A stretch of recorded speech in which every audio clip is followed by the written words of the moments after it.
കണ്ണൂർ ജില്ലയിലെ കീഴൂർ ചാവശ്ശേരിയിലുള്ള പി.വി. ഷീജ എന്ന ഭിന്നശേഷിക്കാരിയായ അധ്യാപികയ്ക്ക് അവിടുത്തെ വനിതാ സഹകരണ സംഘത്തിൽ 18 ലക്ഷം രൂപയുടെ നിക്ഷേപം ഉണ്ടായിരുന്നു. ചികിത്സയുടെ ആവശ്യത്തിനായിട്ട് ആ പണം തിരികെ ചോദിച്ചു. സംഘത്തിൽ നിക്ഷേപിച്ച പണമാണ്. കഴിഞ്ഞ ജൂൺ മാസം മുതൽ ഇന്ന് വരെ അവർ ഈ ബാങ്കിന്റെ പടി കയറി ഇറങ്ങുകയാണ്. ഇതുവരെ നയാ പൈസ ഈ നിക്ഷേപയ്ക്ക് കൊടുക്കാൻ ബാങ്ക് തയ്യാറായിട്ടില്ല. ഇപ്പോൾ അവര് സമര രംഗത്ത് ഇറങ്ങിയിരിക്കുകയാണ്. CPIയുടെ രാജ്യസഭാംഗമായ പി സന്തോഷ് കുമാറിന്റെ സഹോദരിയാണ് ഷീജ. അവർക്കാണ് ഈ ദുർഗതി സംഭവിച്ചിരിക്കുന്നത്. ഒരു MP സഹോദരി. ഈ പി.വി. ഷീജ കേരളത്തിലെമ്പാടും CPMന്റെ നേതൃത്വത്തിൽ നടക്കുന്ന സഹകരണ കൊള്ളയ്ക്ക് ഇരയായ രക്തസാക്ഷികളിൽ ഒരാളാണ്. സഹകരണ ബാങ്കുകളും സഹകരണ സംഘങ്ങളും കേന്ദ്രീകരിച്ച് കേരളത്തിലെ വിവിധ ഭാഗങ്ങളിൽ നടക്കുന്ന വലിയ കൊള്ളയുടെ, തീവട്ടിക്കൊള്ളയുടെ വിശദാംശങ്ങളാണ് നമ്മളിപ്പോൾ കേട്ടുകൊണ്ടിരിക്കുന്നത്. നേരത്തെ തൃശ്ശൂർ ജില്ലയിലെ കരുവന്നൂർ, മറ്റൊന്ന് തിരുവനന്തപുരത്ത് കണ്ടള, ഈ ബാങ്കുകളിൽ നടന്ന തട്ടിപ്പുകൾ ചെറിയ തട്ടിപ്പൊന്നുമല്ല. നിക്ഷേപകരുടെ കോടാനുകോടി രൂപയാണ് തട്ടിച്ചെടുത്തിരിക്കുന്നത്. ഇപ്പോൾ എൻഫോഴ്സ്മെന്റ് ഡയറക്ടറേറ്റ്, അതായത് ED, കേന്ദ്ര സർക്കാരിന് ഒരു റിപ്പോർട്ട് സമർപ്പിച്ചിരിക്കുകയാണ്. റവന്യൂ വകുപ്പിനും സഹകരണ വകുപ്പിനും ഒപ്പം റിസർവ് ബാങ്ക് ഓഫ് ഇന്ത്യക്കും. അതില് ED പറയുന്നത് 11 മറ്റ് സഹകരണ സ്ഥാപനങ്ങളിൽ കൂടെ വലിയ തോതിൽ തട്ടിപ്പ് നടന്നതായി കണ്ടെത്തിയിരിക്കുന്നു. അങ്ങനെ അന്വേഷണം നീളുകയാണ്. ഈ 11 ബാങ്കുകളിലേക്കും കൂടെ EDയുടെ അന്വേഷണം നടക്കാൻ പോവുകയാണ്. തുമ്പൂർ, നടയ്ക്കൽ, മാവേലിക്കര, മൂന്നിലവ്, പെരുങ്കടവിള, ചാത്തന്നൂർ, മൈലപ്ര, തിരുവനന്തപുരത്തെ BSNL എഞ്ചിനീയേഴ്സ് സഹകരണ സംഘം, കോന്നി റീജിയണൽ ബാങ്ക്, മാരായമുട്ടം എന്നീ സഹകരണ സ്ഥാപനങ്ങളിലെ ക്രമക്കേടുകളിലേക്കാണ് ഇപ്പോൾ ഇനി ED അന്വേഷണം നടത്താൻ പോകുന്നത്. ഈ തിരുവനന്തപുരത്തെ BSNL എഞ്ചിനീയേഴ്സിന്റെ സഹകരണ സംഘം, അതിൽ നട വലിയ തട്ടിപ്പുകൾ, കോടിക്കണക്കിന് രൂപയുടെ തട്ടിപ്പിന്റെ വിശദാംശങ്ങൾ പുറത്തു വന്നതാണ്. അതിന്മേൽ ഇപ്പോൾ EDയുടെ അന്വേഷണം കൂടെ വന്നിരിക്കുകയാണ്. ED കേന്ദ്ര ഗവൺമെന്റിന് നൽകിയ ഈ റിപ്പോർട്ടിൽ ഈ സഹകരണ കൊള്ളയുടെ വിശദാംശങ്ങൾ അക്കമിട്ട് നിരത്തിയിട്ടുണ്ട്. മതിയായ ഈടില്ലാതെ സ്വന്തക്കാർക്കും പാർട്ടിക്കാർക്കും കോടിക്കണക്കിന് രൂപ വായ്പ നൽകുന്നു.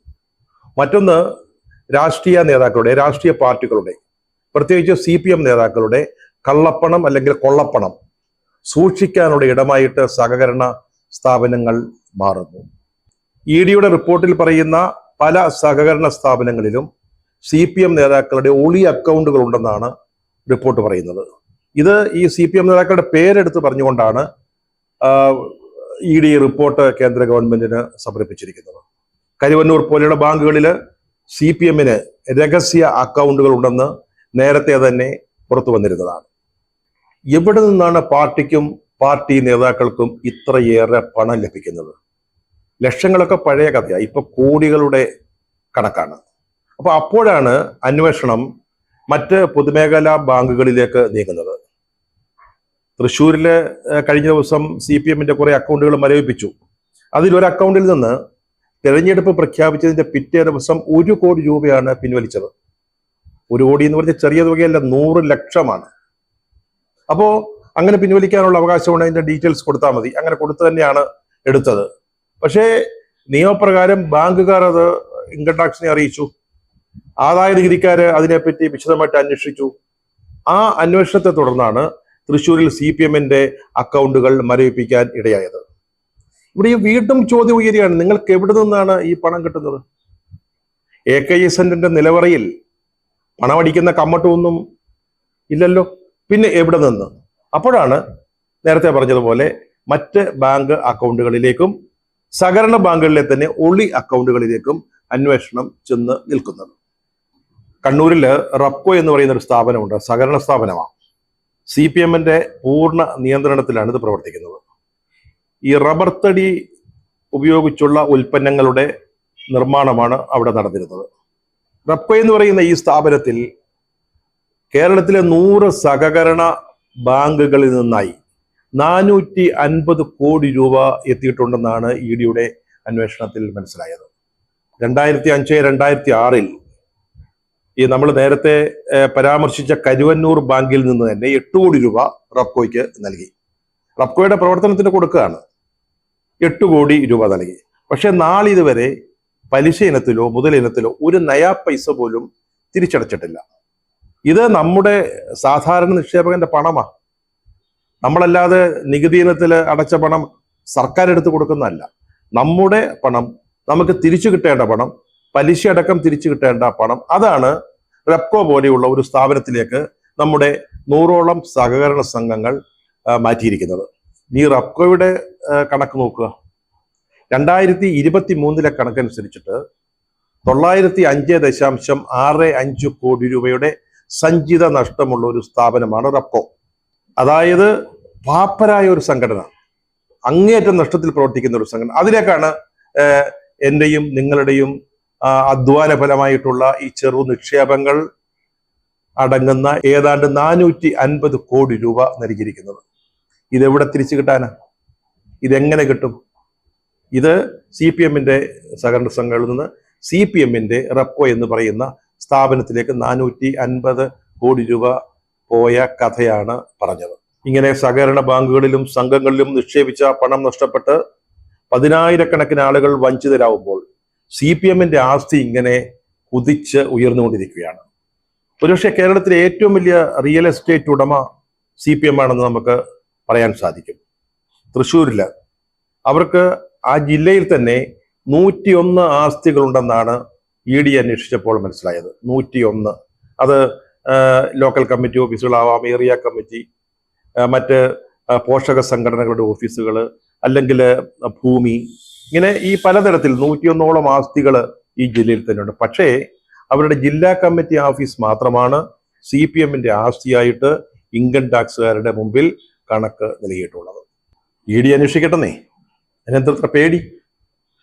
ED അന്വേഷിക്കാൻ വരുന്ന ഉടനെ മറ്റ് ചില സംഭവങ്ങളുമായിട്ട് അതിനെ കൂട്ടിക്കെട്ടേണ്ട കാര്യമില്ല. ED-യുടെ അന്വേഷണവും ED-യെ ദുരുപയോഗം ചെയ്യുന്നതും രണ്ടും രണ്ടാണ്. ഇവിടെ എങ്ങനെയാണ് അന്വേഷണം ഉണ്ടായത്?